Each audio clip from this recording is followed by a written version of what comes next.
The Indiana Fever, who had clinched a playoff berth last night with a couple of losses by the Sky. They beat the Sparks tonight, 93-86. Caitlin Clark was one rebound shy of a triple-double in the final 15 seconds of the game. Would she get it? It's up. It won't go. Clark pulls it down, and this building knows what that means. Kelsey Mitchell's going, what happened? Oh, it's a triple-double for Caitlin. What a reaction by Kelsey. I don't know what's happening. It's a triple-double. Yeah, right now, Angel Reese is running to Twitter going, oh, it's the stat padding. Come on, put that stat padding on there. Another amazing night for Caitlin Clark and a triple-double. And, you've heard all the conversation about her, right? Tonight, 24, 10 rebounds, 10 assists. She also had 3 steals. The Fever may never lose again, right? I mean, they got 6 out of the last 7 at home. They are steaming towards the playoffs. It's no longer Rookie of the Year conversation. It's really an MVP conversation with Caitlin Clark, which we can get into. But this is a little bit new. Something different on Caitlin Clark, because I feel like everybody's kind of been beaten over the head with the same conversations, that we had 3 weeks ago that everybody's just starting to have now about Caitlin Clark and Angel Reese and sometimes it takes a while for the producers to catch up with their notes. No, sure, and Caitlin Clark is really her, Asia Wilson for MVP. We did that like 2-3 weeks ago. Okay, it's where we're at, but all of the mess that has been going on with this, right? And it goes back to what we talked about at the beginning of the season. The WNBA needs to handle success, right? And they've shown they can't do it because there's controversy surrounding their best, most popular player. And Charles Barkley weighed in on that. He must listen to the show. And he went on a podcast today and said, I can't believe how they've screwed this up and how the petty jealousy that's been going on, right? We've talked about this. Did he talk about saving the network again? No, I think he did. I'm going to save another network, too. He's going to save all the networks. He's going to save nighttime, primetime network programming. That's his plan. Oh, wow. Yeah, for ABC, NBC. Yeah, sure. Save it all. If he pulls that off without having another bunch of greenlit reality shows, he's the champ. But something a little bit different is that to think about Caitlin Clark through all of this, all of the conversation has been really about her, but it's from the perspective of other people, because these are the people that are melting down or not understanding how to handle the success of when a new star comes in the league, right? Like, we have new stars come in the NFL all the time. No one treats them like this, right? In the NBA all the time. No one treats them like this.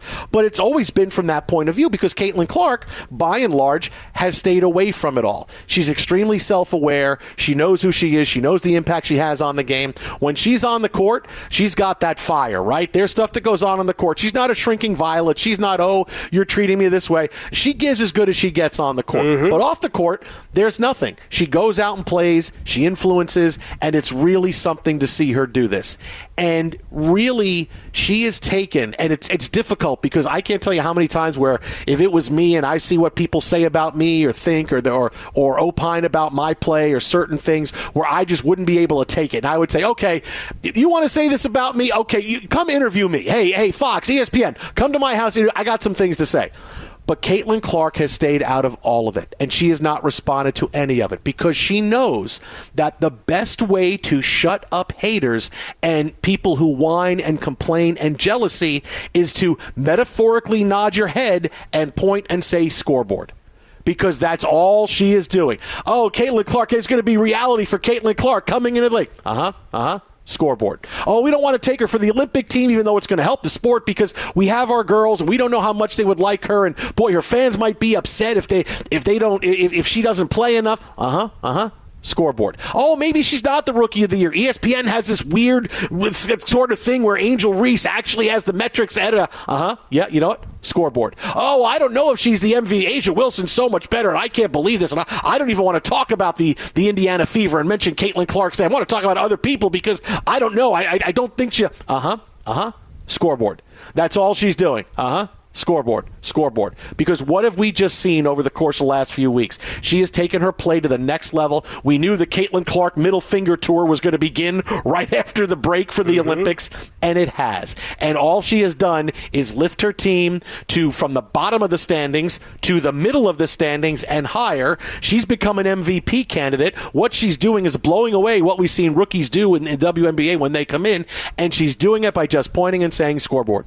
Scoreboard. That's all. Scoreboard, look, scoreboard for me, scoreboard for my numbers, scoreboard for my team, scoreboard for what we're doing, and scoreboard for everybody else you think is as good as I am. Because you know she's got that bit, because all athletes, all great athletes, have that bit of selfishness in them when they know, hey, this is why I succeed. Every great athlete is at least a little to a lot selfish. But that's been the way she has fought this entire thing is, scoreboard. And pretty soon, even the most staunch of haters or deniers or jealousy, every time they say something, it's less and less of a leg to stand on. If you always I hear what you're saying. Scoreboard. Like, there's not a lot anybody can say right now. The best you can hope for is that, okay, we put it away for a while, they get to the playoffs, and in the first round or the second round, the Fever get blown out, and Caitlin Clark, they find a way to stop Caitlin Clark, and they win, and then all the haters can jump back up and go, see, we knew she wasn't any good at it. But slowly, she's making them all go away, and that's the best way to do it, and it's a hard thing to do,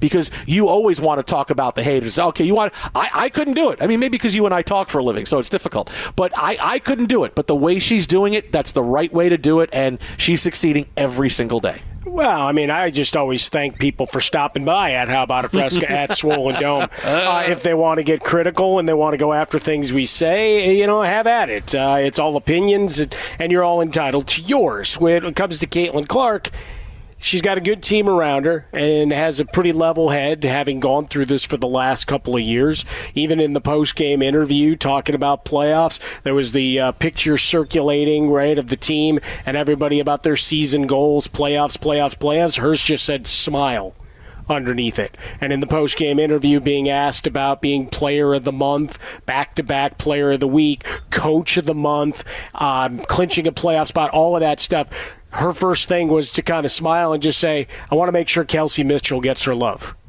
Right? She's been here 7 years and goes deep into the history of what the team has been through, etc. So all the right things.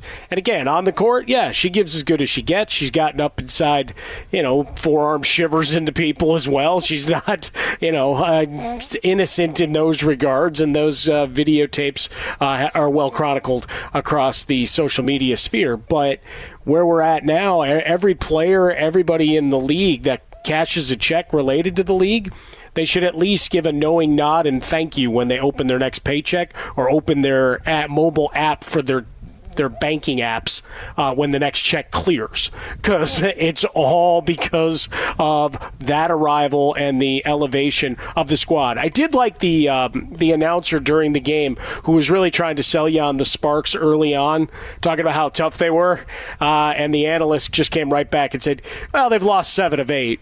I mean, it's good that they beat New York, and they did have a win against Las Vegas a while back, but they are 2-15 on the road this year. But, you're trying to elevate folks, but, reality sometimes punches you in the face. In the face. The Jason Smith Show with my best friend Mike Harmon, live from the TireRack.com studios. Phone number 877-99 on Fox, 877-996-6369. Don't forget, right after the show is over, our podcast will be going up if you miss any of today's show. Be sure to check out the podcast. Search Jason Smith, Mike Harmon, wherever you get your podcast, and be sure to follow, rate, and review the podcast. Again, just search Jason Smith and Mike Harmon wherever you get your podcast. You'll see today's show posted right after we get off the air. Thank you for everything you've done for us. We continue to love to bring you this content every single night. Coming up next, since it is NFL Eve, Mike and I are going to do it tonight. We'll give you our Super Bowl picks, and we kick things off coming up next. Who do we like? Bears. Cleveland! I was waiting for Teicher to do the Cleveland thing. I was giving Teicher that. That's okay. That's coming up next right here. Jason and Mike, this is Fox Sports Radio.